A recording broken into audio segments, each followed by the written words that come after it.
Hi everyone, Anthony Pasquale here, less than 2 weeks out from the USA Championships. I noticed my last food video going over what I eat and how I go about things pre-contest was really popular. So I decided to compile basically a video of what one of my days looks like so close to a show as far as what I eat and how I go about doing things. So let's dive right in. It's about 8 o'clock in the morning. I just did 55 minutes of cardio and I'm basically about to eat breakfast after doing cardio on an empty stomach. So I'll start with my shake. I do have a shake in the morning. I do 10 ounces of water. You do that with basically 2 scoops of glutamine. I don't use glutamine in the off season, but I do use it pre-contest just because my protein isn't as high when I diet, so your body can't make glutamine on its own if you don't have enough protein in the system. So I basically do 2 scoops of glutamine with 2 scoops of Isolyze. Normally I use vanilla Isolyze in the morning with Fiberlyze, the fruit punch, because I can mix them together, but I'm out of vanilla. I used it all up, so I'm actually expecting more in the mail today, actually. So you got your protein right here and my glutamine. So I usually drink this while my oatmeal finishes up in the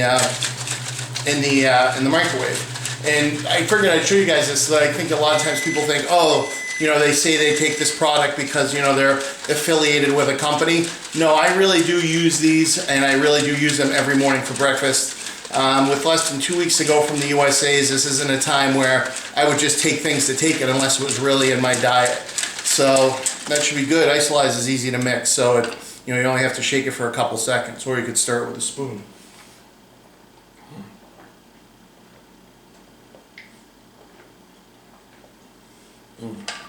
Voila. So that's done. Next thing, I gotta get my fats in. Today is a day where I actually do eat carbohydrates, which isn't that often, once or twice a week.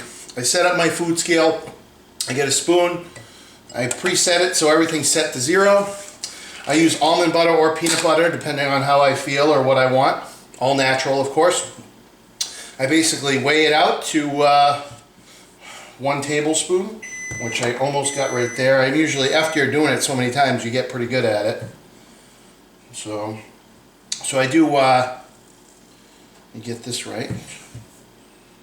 All right there, that's all set. So now I got that weighed out. So now that that's done, my almond butter, I leave that off to the side. I grab my oatmeal, which is now cooked up in a bowl. And you'll notice with my oatmeal, it's nothing miraculous, but what I've been doing it's basically just a half a cup of oatmeal. I normally use the gluten-free old-fashioned oats. I like them. You can use the more instant ones if you want. I just like the texture of the old-fashioned ones. They're a little more fluffy, so I find them to be a little bit more filling. But it really just comes down to preference. So I used a half a cup uncooked or 1 cup cooked.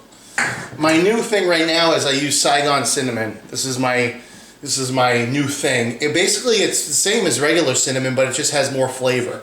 So I go ahead and I just, liberally apply what I want on. In theory, you don't need as much of this because it has a little bit more flavor.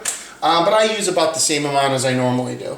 So I take that, I stir that up, and that's basically breakfast in a nutshell. That's really it. So, people overcomplicate this stuff. That's meal number 1. Tablespoon of peanut butter or almond butter that I weigh out. I measure out my half a cup of oatmeal, and then I have an Isolyze shake with a little extra glutamine in it, and that's breakfast. So next we'll be doing meal 2.